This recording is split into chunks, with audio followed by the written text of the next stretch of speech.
अबका म्हणजे काय माहिती का, आता बऱ्याचदा ज्यावेळेला विचारला जातो प्रश्न, ज्याच्याकडे काहीतरी विचारांची एक ठेवण असते ना, म्हणजे डोक्यामध्ये काहीतरी पक्षाबद्दलचे किंवा आपण जे काम करतोय, आपल्या सध्याची परिस्थिती असेल किंवा समाजामध्ये जे काही चाललंय, ह्याचे विचार ज्याच्या मेंदूमध्ये क्लिअर असतात, तो कधी या ठिकाणी, त्या ठिकाणी मग असं असं करत नाही. कारण त्याच्याकडे त्याच्या मेंदूमध्ये ते तयार असतं, की आज मी अंबरनाथमध्ये आले, अंबरनाथमधल्या लोकांचे प्रश्न काय आहेत? म्हणजे मी तुम्हाला एक सांगू इच्छिते, की आमच्या कुठल्याही कार्यकर्त्याला तुम्ही इथले विचारलात ना, की अंबरनाथचे काय प्रश्न आहेत बुवा, तर तो तुम्हाला झटाझट सांगेल. कारण का तर तो रोज अंबरनाथमध्ये रस्तोरस्ती फिरतोय. तो अनुभवतोय ते.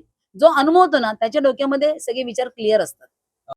बघा, मला वाटतं जसा बॉस असतो, बॉसला मी त्यांची चुकी मानत नाही की बाबा त्या ठिकाणी उभ्या राहिलेल्या आहेत, त्यांना माझ्या शुभेच्छा आहेत.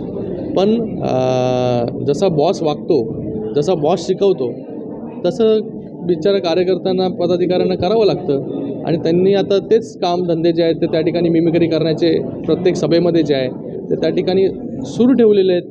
आणि मला वाटतं ही इलेक्शन झाल्यानंतर तेच काम त्यांच्याकडे जे आहे ते उरणार आहे. आपल्याला